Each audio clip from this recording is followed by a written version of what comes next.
Hello friends, welcome back to my channel. இன்றைக்கி நம்ம பார்க்க போகிறது பாகக்காய் வச்சு ஒரு சூப்பரான குழம்பு தான் பார்க்க போகிறோம். அதுக்கு முன்னாடி நீங்கள் என்னோடய சேனலை சப்ஸ்கிரைப் பண்ணாமல் இருந்தீங்கன்னா மறக்காமல் சப்ஸ்கிரைப் பண்ணிக்கோங்க. பக்கத்தில் இருக்க பெல் சிம்பிளையும் கிளிக் பண்ணிக்கோங்க. வாங்க வீடியோக்குள்ளே போகலாம். இந்த குழம்புக்கு பாவக்காய் ரெண்டு பாகக்காய் நல்லா ரவுண்ட் ரவுண்டாக கட் பண்ணி வச்சுருக்கேன். நம்ம வறுத்து தான் இதில் குழம்புல சேர்க்க போகிறோம். அதனால் 2 ஸ்பூன் அளவுக்கு கொத்தமல்லி விதை, 1 ஸ்பூன் சீரகம், 1 ஸ்பூன் மிளகு, கொஞ்சம் கருவேப்பிலை, காரத்துக்கு தகுந்த மாதிரி வரமிளகாய், அடுத்தது கொஞ்சமாக தேங்காய், கொஞ்சம் வெந்தயம், கடுகு, மஞ்சத்தூள், கடைசியாக புளியும் ஊற வச்சுருக்கேன். அவ்வளோதான். இது எப்படி செய்கிறதுன்னு பார்க்கலாம் வாங்க. ஃபஸ்ட்டு இந்த கொத்தமல்லி, சீரகம், மிளகு இதெல்லாம் கொஞ்சமாக எண்ணெய் சேர்த்துட்டு நல்லா வறுத்துக்கலாம்.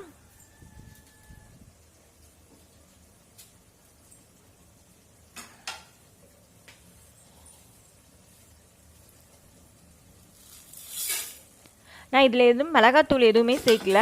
அதனால் காரத்துக்கு தகுந்த அளவுக்கு நீங்கள் வரமிளகாய் சேர்த்துக்கோங்க. இதில் நான் 4 மிளகாய் எடுத்திருக்கேன்.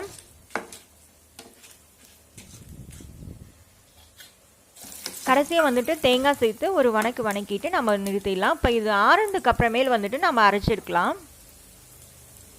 அடுத்தது ஒரு மண் சட்டியில் கொஞ்சமாக எண்ணெய் சேர்த்துக்கிறேன். பாகக்காய் ரொம்ப உடம்புக்கு நல்லது. அந்த கசக்கிறனால தான் நம்ம நிறைய பேர் பாகக்காய் சாப்பிட மாட்டோம். ஆனால் அந்த கசப்பு தான் நல்லா நம்மளோட உடம்புல இருக்க நோய் எதிர்ப்பு சக்தி நல்லா அதிகப்படுத்தும்.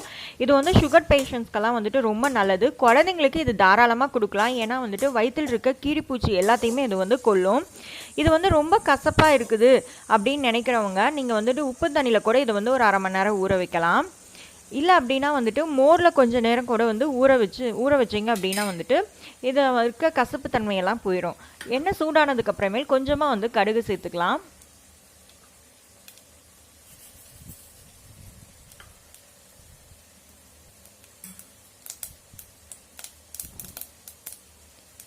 இதை கண்டிப்பாக பாகக்காயை எல்லாருமே 10 நாளைக்கு ஒரு டைம் தாராளமாகவே எடுத்துக்கலாம். கடுகு நல்லா பொரிஞ்சதுக்கப்புறமேல் வெந்தயமும் நான் சேர்த்துக்கிறேன்.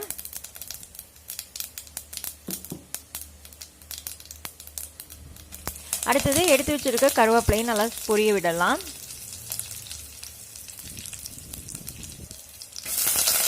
அடுத்தது பாகக்காய் சேர்த்து நல்லா இந்த எண்ணெயிலே வணக்கி விடலாம்.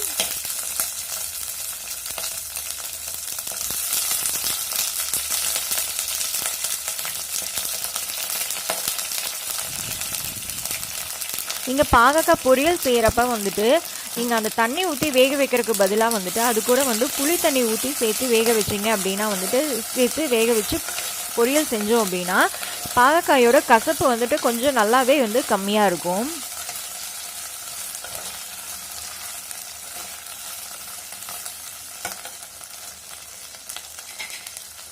இப்போ இது நல்லா வணங்கட்டும் எண்ணெயிலேயே இந்த பாகக்காய்.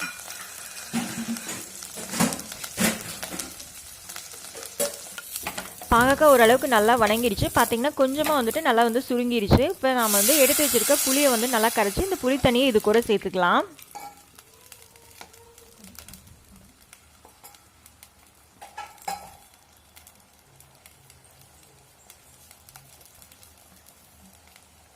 இது கூடவே நான் ஒரு அரை ஸ்பூன் அளவுக்கு மஞ்சள் தூளும் சேர்த்துக்கிறேன்.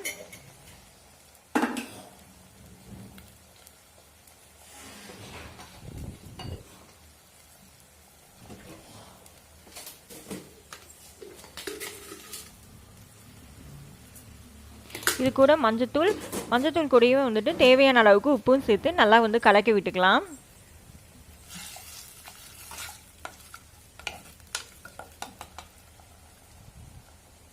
இப்போ நம்ம ஊற்றின புளி தண்ணி பாதி சுண்டிடுச்சு. இப்போ இந்த சமயத்தில் நம்ம அரைச்சி வச்சுருக்க அந்த மசாலாவை சேர்த்துக்கலாம்.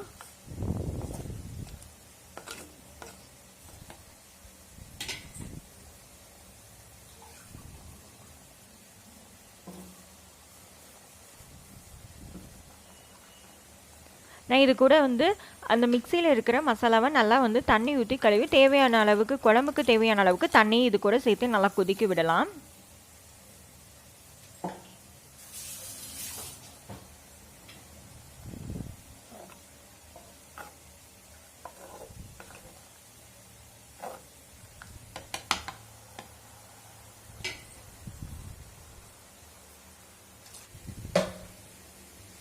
இப்போ பார்த்தீங்கன்னா பாகக்காய் குழம்பு வந்துட்டு நல்லா கொதிக்க ஆரம்பிச்சிருச்சு. கடைசி வந்து அடுப்பை ஆஃப் பண்ணுறதுக்கு முன்னாடி ஒரு டைம் உப்பு பார்த்துக்கலாம். அவ்வளோதாங்களா, நம்மளுடைய பாவக்காய் குழம்பு வந்துட்டு ரெடி ஆயிடுச்சு. இது கண்டிப்பாக வந்து குழந்தைங்களுக்கு ரொம்பவுமே நல்லது. ஏன்னா வயிற்றில் இருக்க கீரிப்பூச்சினால வந்துட்டு அவங்களுக்கு அடிக்கடி வந்து வயிறெல்லாம் வலிக்கும். ஸோ அதுக்கு இது ரொம்பவுமே நல்லது. கண்டிப்பாக இந்த ரெசிபியை நீங்கள் வீட்டில் ட்ரை பண்ணி பாருங்கள். அதுக்கு முன்னாடி நீங்கள் என்னோட சேனலை சப்ஸ்கிரைப் பண்ணாமல் இருந்தீங்கன்னா மறக்காமல் சப்ஸ்கிரைப் பண்ணிக்கோங்க. பக்கத்தில் இருக்க பெல் சிம்பிளையும் கிளிக் பண்ணிக்கோங்க. இந்த வீடியோ பிடிச்சிருந்தா லைக் பண்ணுங்கள், ஷேர் பண்ணுங்கள். தேங்க்யூ.